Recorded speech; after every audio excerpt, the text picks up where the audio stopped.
Masih ingat di video sebelumnya kita telah membahas beberapa hal. Di antaranya, sebagai seorang pemimpin kita perlu memiliki dua peran, yaitu manage work dan lead people. Kata kunci dari manage work adalah efektif dan efisien, sedangkan kata kunci dari lead people adalah influence. Saat kita berhasil manage work, maka kita menjadi good manager, dan hasilnya adalah performance yang tercapai. Sedangkan saat kita berhasil lead people, maka kita menjadi good leader, yang hasilnya adalah tim yang loyal dan bersemangat. Kedua peran manage work dan lead people tersebut harus dilakukan secara seimbang. Karena saat pemimpin hanya fokus manage work saja, maka akan kasihan timnya. Sedangkan saat pemimpin hanya fokus pada lead people saja, maka akan kasihan perusahaannya. Dan tadi kita juga sudah membahas frase baru dalam menyeimbangkan fungsi manage work dan lead people dengan istilah people manager. Sebagai seorang people manager, kita bisa mempraktekkan leadership challenge yang diperkenalkan oleh Jim Kocis dan Barry Posner dengan 5 praktek, 10 komitmen, dan 30 perilaku.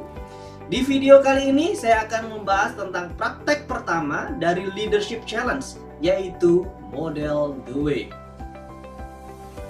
Influence other adalah kata kunci dari good leader. Pertanyaannya kemudian, bagaimana caranya membuat orang lain terinfluence?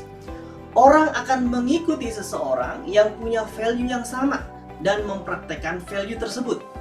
Itulah kenapa ada grup sepeda, grup fotografi, dan lain seterusnya. Karena mereka punya value yang sama. Sama halnya dengan tim Anda. Agar tim Anda punya semangat yang sama, Anda perlu membuat tim dengan value yang sama. Pada dasarnya, orang akan menirukan sosok yang menjadi role modelnya. Karena secara naluriah, otak juga memiliki neuron cermin, sebuah sel otak yang menjelaskan terjadinya hubungan interaksi antara manusia. Sel otak neuron cermin tersebut akan bekerja saat seseorang mengamati perilaku orang lain dan akan menyala kembali saat orang tersebut melakukan perilaku yang sama. Neuron cermin ini juga terjadi pada hubungan antara atasan dan bawahan. Saat atasan melakukan sesuatu dan bawahan melihat, maka neuron mirror akan bekerja. Itulah kenapa ada sebuah quote, "If you don't believe in the messenger, you won't believe to the message." Ingatlah, saat Anda dan tim tidak berada dalam value yang sama, Anda tidak akan dipercaya oleh tim Anda.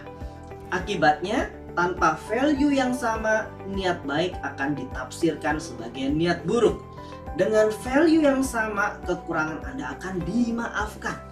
Dengan value yang sama, kata-kata Anda menjadi bermakna. Sebaliknya, tanpa value yang sama, kata-kata Anda akan dikurangi atau ditambahi. Sebelum masuk lebih jauh tentang praktik model the way dengan komitmen clarity the value dan set the example, silahkan pause video ini dan berikan penilaian 1-10 pada 6 perilaku di video ini. Skor 1 berarti sangat tidak setuju dan skor 10 berarti sangat setuju. Silahkan pause videonya dan lakukan self-assessment. Terima kasih sudah melakukan self-assessment untuk praktek pertama leadership challenge, yaitu model the way. Mari kita lihat skor Anda. Skor terbaik tentunya jika rata-rata skor Anda berada di angka 8-10. Bagus saat Anda berada pada skor 7. Cukup saat rata-rata Anda di skor 6. Dan perlu improvement jika rata-rata Anda berada pada skor 5 ke bawah. Kita simpan nilai ini terlebih dahulu untuk dibahas lebih lanjut pada komitmen, clarity the value, dan set the example. Ingat, pada praktek model the way ini ada 2 komitmen yang akan kita bahas lebih lanjut. Yang pertama adalah clarity the value, dan yang kedua adalah set the example. Kita masuk pada komitmen pertama pada praktek model the way. yaitu clarity the value. Posner mendefinisikan clarity the value sebagai komitmen untuk menemukan suara Anda sebagai seorang leader dengan menemukan value pribadi Anda. Mari kita kembali pada self-assessment yang sudah Anda lakukan. Lihat skor Anda pada pertanyaan nomor 6. Saya memiliki kejelasan tentang filsafat kepemimpinan saya. Pertanyaan inilah yang menjadi kunci tentang clarity the value. Dan apakah Anda sudah memiliki filsafat kepemimpinan? Jika Anda sudah punya falsafah kepemimpinan, maka seharusnya skor Anda tinggi. Namun, kalau Anda belum punya falsafah kepemimpinan, maka seharusnya skor Anda rendah. Mari kita bahas lebih jauh lagi tentang falsafah kepemimpinan ini.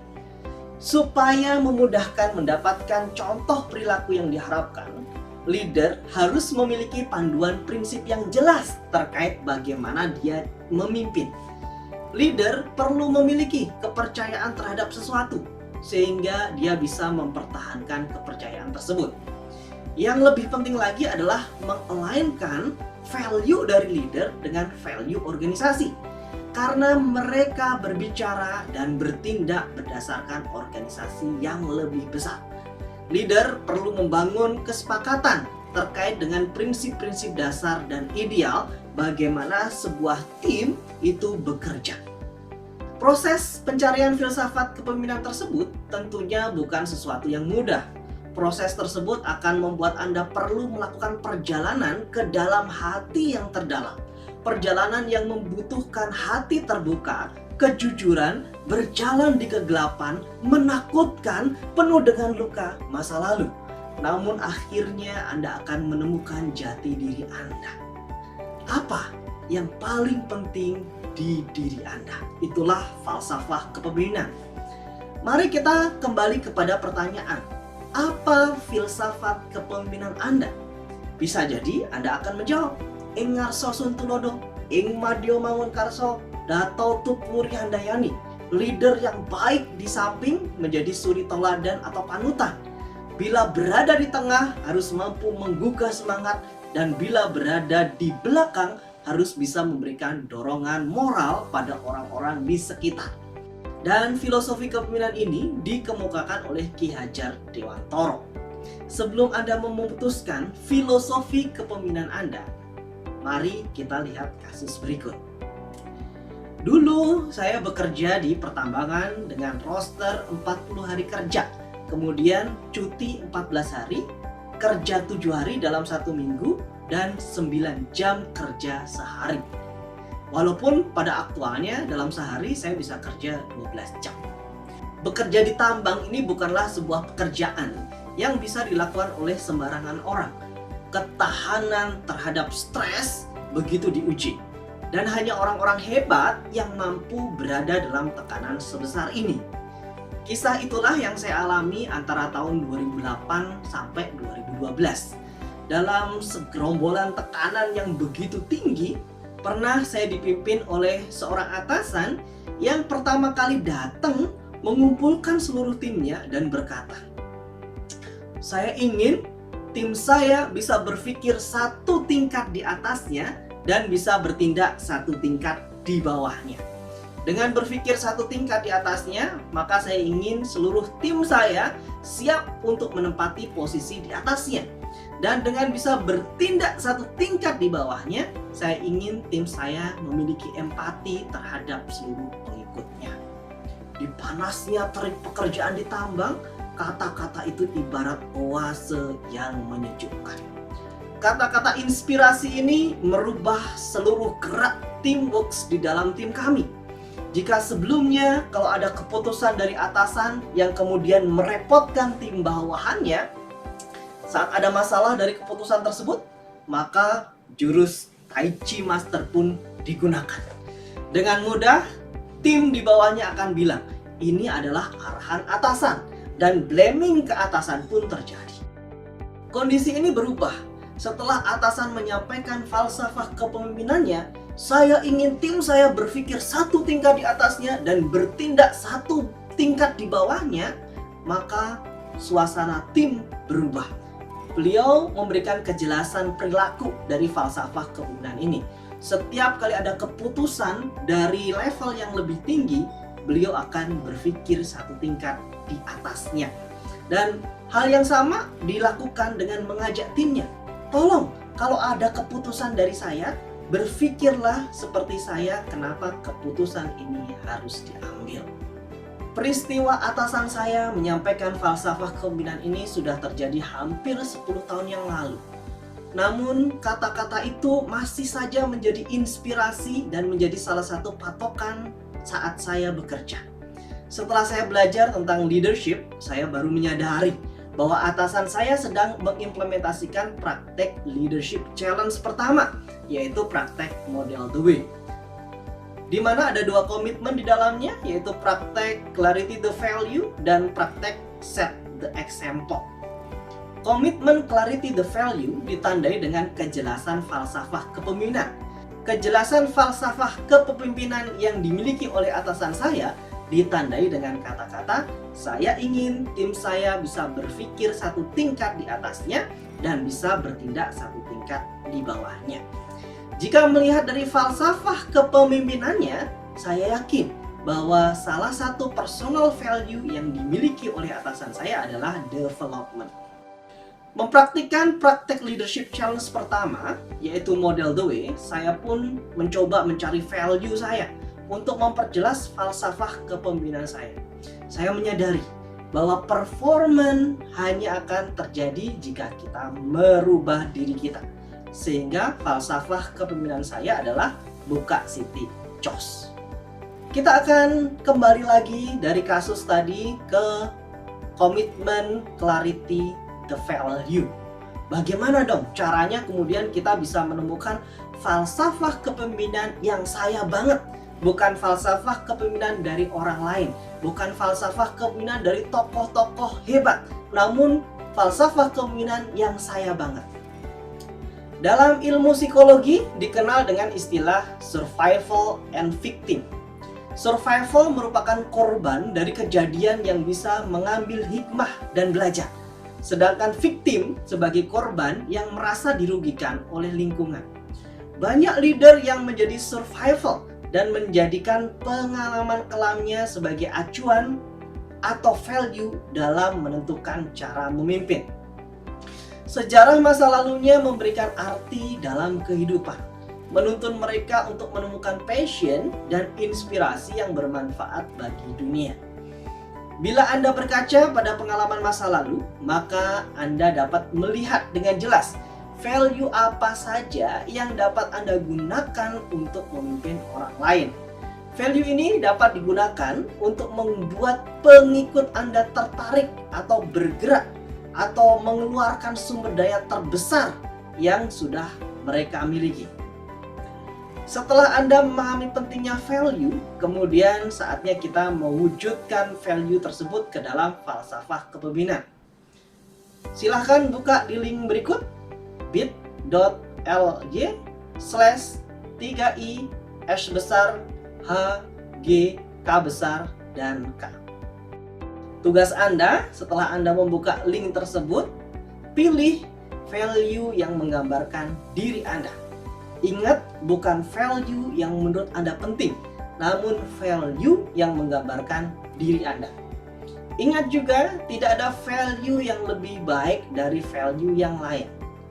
Pilih 15 value dari list yang menurut Anda merupakan value Anda. Dari 15 value tadi, kemudian kerucutkan menjadi 10 value, dan dari 10 value tersebut kembali kerucutkan menjadi 5 value terpenting bagi Anda. Rangkum ke-5 value tersebut ke dalam sebuah tagline. Silahkan lakukan self reflection dan pilih 5 value terpenting bagi Anda. Setelah Anda menemukan value Anda, saatnya menjadikan value tersebut menjadi falsafah kepemimpinan. Tentunya Anda perlu menjadikan value Anda menarik agar dibeli oleh tim Anda. Disinilah peran Anda sebagai penjual diperlukan. Pernahkah Anda mendengar tagline Apapun makanannya, minumannya, teh botol sosro, atau tagline-nya Apple, Think Different. Slogan ini menguatkan aspek berbeda. Begitulah analogi dari falsafah kepemimpinan. Falsafah kepemimpinan ini merangkum value dan value proposition dalam beberapa kata yang mudah diingat. Tujuan dari falsafah kepemimpinan ini adalah menjadi kompas bagi subordinat dalam bertindak. Masih ingat bukan? Falsafah kepemimpinan dari atasan saya bisa berpikir satu tingkat di atasnya dan bisa bertindak satu tingkat di bawahnya. Dan falsafah kepemimpinan saya, buka Siti jos. Begitulah cara membuat falsafah kepemimpinan yang nonjok. Langkah pertama yang perlu dilakukan adalah mencari beberapa kata padanan yang menggambarkan value dan value proposition Anda. Pilih kata-kata yang membuat orang hanya berpikir 1 atau 2 detik untuk memahami apa yang Anda sampaikan. Atau dengan bahasa lain, kata-kata tersebut adalah kata-kata yang memorable. Contohnya saja, saya menemukan bahwa value saya adalah performance. Dan inilah proses saya dalam menyusun memorable word. Saya berpikir, kenapa performance menjadi value saya? Dan ternyata saya menemukan bahwa performance bagi saya itu begitu penting karena pola asuh keluarga saya. Sehingga membuat saya merasa orang tua akan menyayangi lebih jika saya perform, jika saya berprestasi. Kemudian saya melanjutkan penerawangan saya. Bagaimana ya caranya untuk perform atau sukses? Pengalaman saya menunjukkan kesuksesan saya selalu didapatkan dari melakukan continuous improvement. Dari proses berpikir ini, saya kemudian membuat memorable word berupa lakukan continuous improvement dan dapatkan perubahan sedikit demi sedikit setiap hari. Sekarang waktunya bagi Anda untuk merenungkan kenapa value yang Anda pilih tersebut penting bagi Anda. Bagaimana bisa menjadikan value tersebut menjadi value proposition Anda? So, tuliskan memorable word Anda. Dan pastikan memorable word tadi menggambarkan value dan value proposition Anda. Tuliskan kata-kata tersebut di kertas yang Anda siapkan. Dan setelah Anda menuliskan memorable word, maka langkah berikutnya adalah memeriksa kembali memorable word Anda dan memastikan memorable word tadi sudah memasukkan key benefit. Tujuan memasukkan key benefit ini adalah untuk mendapatkan buy-in dari subordinat yang mendengar falsafah kepemimpinan Anda. Jika kita kembali pada memorable word saya, lakukan continuous improvement dan dapatkan perubahan sedikit demi sedikit setiap hari, maka Anda sudah langsung bisa mengidentifikasi bahwa key benefit dari memorable word saya adalah mendapatkan perubahan sedikit demi sedikit. Nah, sekarang giliran Anda. Jika di dalam memorable word Anda belum ada key benefit, maka tugas Anda berikutnya adalah menambahkan key benefit pada memorable word Anda. Yeay! Selamat! Anda sudah berhasil melewati langkah kedua. Dan saatnya masuk ke langkah ketiga atau positive feeling. Periksa kembali langkah kedua.